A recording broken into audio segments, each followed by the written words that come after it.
Welcome to Ink and Fitness. For those who are new to my channel, my name is Anthony. I am someone who went from skinny to fit, and these videos are just purely educational. So this way, if you're also someone who is on the skinnier side, you can take what you're learning inside of these educational videos, apply them, be consistent with them above all, so that way you can get the results that you're trying to see inside of the gym.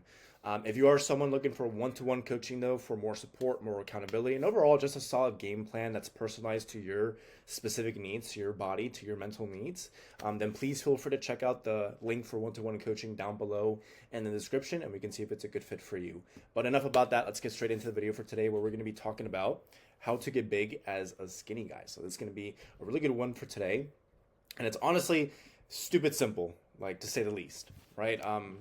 And I'll get into kind of like the simple or what you need to focus on in just a few seconds here, as you can see on my screen. But it is actually a lot more simpler than what a lot of people maybe in the fitness industry, or maybe what other things you see out there make it out to be.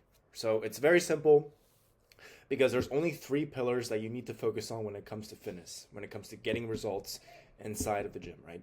And that is training, nutrition, and your recovery. Those are the only three pillars that will ever generate any sort of results for you.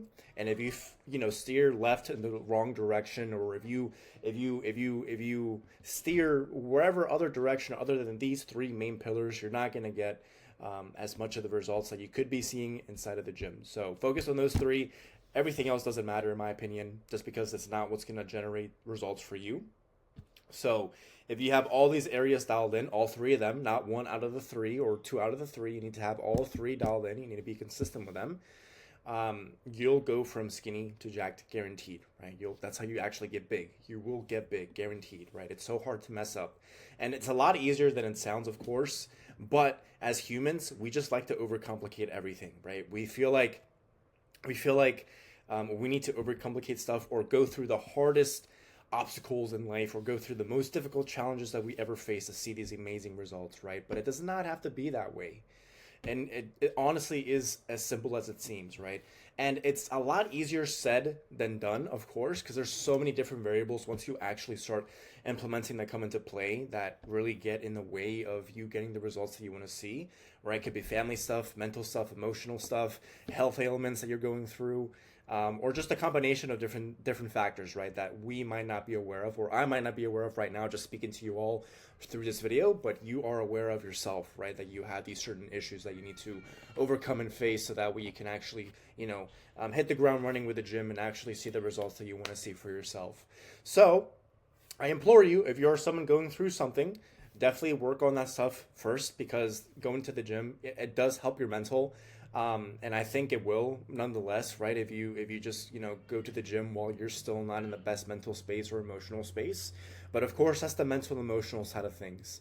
We're not talking about any health ailments that you could have, et cetera, et cetera. But if you are someone struggling with mental or emotional health, I think the gym is going to be a great place for you to just, in a sense, get quote unquote therapy, right? Free quote unquote therapy for yourself. So go ahead and do that, right? Because I think it's going to help you out a lot. But again, these different factors in life come into play, because the three pillars are super simple. But of course, like I mentioned, different variables make things a little bit harder than it has to be inside of the gym. But all in all, you should not overcomplicate those three pillars. Do not change up anything that I'm showing you or sharing with you here today, because it really is as simple as just focus on your training, your eating, and your recovery. So let's cover the first pillar, which is training. So this is how you should be training, and make sure to have some paper and pen. So I'm going to just take some notes with here, because I'm going to breeze through some very simple information. I'm literally just making this like, I wanted to make this in a sense where I would be explaining this to a 10-year-old, so that way it's just super easy to understand, super easy to follow, and there's no complications, or there's nothing complicated that's going to be thrown in here that you guys wouldn't understand. So as far as training goes, this is how you should be training, right? You need to be training with high intensity. You need to be progressively overloading. You need to do 2 sets by 6 to 8 reps. You need to focus on your technique, and you need rest times of 3 to 5 minutes. So let me go through one by one a little bit more in detail here.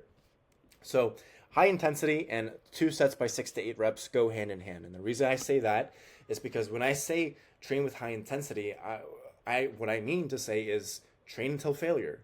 And what does training until failure look like? Until you cannot complete one full positive rep anymore, or just one full rep in general anymore. I don't know why I said positive there, but it's until you cannot complete one full rep anymore. And usually when we do 2 sets by 6 to 8 reps of a moderate weight where we control the form all the way through, we are able to hit failure within those 6 to 8 rep range, within that 6 to 8 rep range, excuse me. So we do 2 sets of that, and we literally get the best bang for our buck inside of the gym. We're not having to do 4 sets of 12 reps of whatever bullshit exercises that we're doing. Well, not bullshit exercises, but just bullshit technique, bullshit half-assing the reps that we're doing, right? Like, we're not doing any of that. We're actually cutting down the sets in half, but actually training with intention, training with purpose, so this way we can actually make the most out of every single rep that we're doing inside of our training session. So that way we can leave the gym feeling satisfied, feeling good, feeling like we actually gave it our all, right? So that covers that. And as far as progressive overload goes, just please make sure to let me rephrase that actually. When it comes to progressive overload, the way to progressive overload, and I've made a few videos about progressive overload. So if you want to take a look at some of them, look at the past 3 videos that I've made. But as far as just to give you like a brief synopsis or a brief kind of like overview of what it is, essentially what progressive overload is just you going up in weight week by week, or not week by week, but sometimes there's going to be weeks where you don't go up in weight. But just to give you an example here, let's take, for example, you're doing bicep curls. You're doing 20 pounds, 2 sets by 6 to 8 reps, focusing on your technique, right? So for both of those sets of bicep curls for 20 pounds that you're doing, you reach the top of the rep range, which is 8 reps, and you achieve 8 reps for both sets with perfect technique, which means you can move up in weight by either 2.5 to 5 pounds the following week. So next week, you're going to do 25 pounds, and you're going to essentially restart the entire cycle. So you're going to do 2 sets, 6 to 8 reps with perfect form, and then you're able to progress in weight again once you reach the top of the rep range, so 8, for both sets with really good form. So you just repeat that cycle. So that covers progressive overload, and as far as focusing on your technique goes, I like to have the following counting scheme that I did not write on here, but it goes as follows: 3, 1, explode. So essentially what that is that 3 means you control the negative, so the part down of a movement. So let's take bicep curl for this example again. So the way down of a bicep curl is obviously you have the bicep or the dumbbells up here, and then on the way down you just, obviously you go down like that. So when I say 3, I mean have a 3-second count in your head for the amount of time that you're going down, the way down of the movement. In this example, the bicep curl, the way down of the bicep curl movement. And then when I say 1, it means hold that stretch position, so the bottom of the movement for 1 second. And then when I say explode, I mean explode up.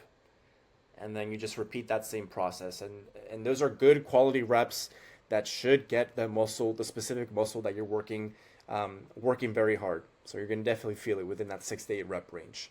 And as soon as you feel the burning sensation, you might feel it within rep 4 or 5. Keep going. Do not stop. Go an extra rep or 2, right? Because you have that in the tank. Most of the time, training sessions is just a mental battle, right? It's you fighting yourself physically, right? What's going to give first, your body or your mind? And 9 times out of 10, your body should be the thing that gives out first, not your mind, because you can push yourself a lot more than you think you have in you. As far as rest time goes, since we are training with high intensity, we want to make sure we're giving ourselves enough time to recover our breath, to make sure that specific muscle group that we're working out is a little bit less, toasted essentially. So that way we can exert ourselves again with that same intensity that we did the first set, but for the second set. So that's why the rest times are a little bit long here. But, if you have 4 to 6 exercises per training session, and you train in this way, 2 sets by 6 to 8 reps with rest times of 3 to 5 minutes, you're going to be in and out of the gym within an hour, right? So as you can see, training in this way is also super efficient because you're not having to spend 2 hours plus inside of the gym. Now, as far as nutrition goes, this is pretty simple as well. So if bulking, and in this case we are bulking, we're wanting to bulk. You guys are skinny who are wanting to gain mass. Since we are wanting to gain mass, we have to eat in a surplus. There's no getting around that. We need to eat more than, more than our maintenance, essentially, right? We need to eat above our maintenance. So ideally, we want to be in a slight surplus, so that way we don't eat thousands of calories above our maintenance and, essentially gain all this fat that we don't need at all whatsoever. So what I like to start off with is just a nice 3 to 500 calorie range of increasing my calories above my maintenance. So this way, excuse me, I don't just go from 0 to 100. I can go 0 to 10 and 10 to 20 and just, work my way up little by little, right? Sure, the bulk will take a little bit longer, but what would you rather prefer? Gaining excess fat that you don't need at all, that's going to slow you down, that's going to make you feel like shit, or just having a little bit of a longer bulk where you're going to be left relatively toned by the end of it, right? Not insanely toned or shredded or anything like that, but relatively toned. You're going to gain mass, and you're going to look good. You're going to feel good as well. So it's kind of like choose which one you want to do, or choose which option you want to take. And then I added here, just in case you guys needed it for whenever you do decide to go on a cutting phase. If you are cutting, it's the same principle. Just subtract 3 to 500 calories from your maintenance. That's kind of the only difference. So you either add or subtract from your maintenance calories. I also recommend tracking your weight once per week. That's very important. You have to see if you're making progress, right? If you cannot numerically tell if you are going up, staying the same, or losing weight, then how will you know what you need to fix up inside of your bulking phase? So do that once per week. And then as you can see here, once you plateau in weight, which you will a few times throughout your bulking phase, that's when you need to add 3 to 500 more additional calories on top of what you're already eating. So that's where you could potentially start gaining weight again.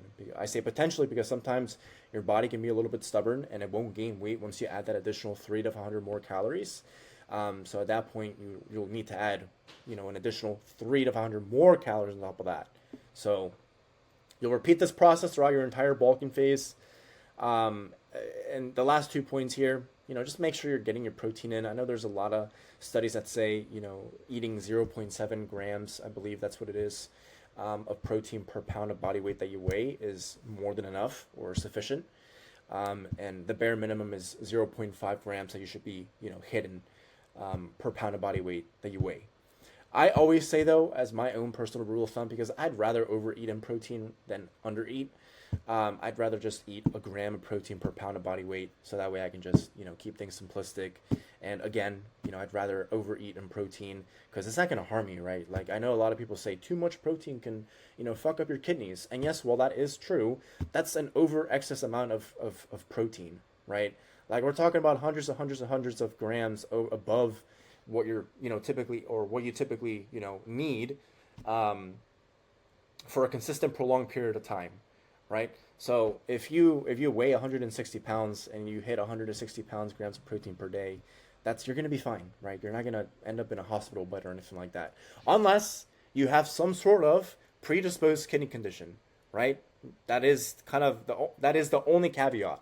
So if you do have that, then I would just consult your medical professional in order to seek advice when it comes to all this, right? How much you should be eating in protein, given your special condition, right? Given your condition. So be careful about that. If you are someone who is in that kind of bucket, right? Who has a predisposed health condition for their kidneys, then be careful.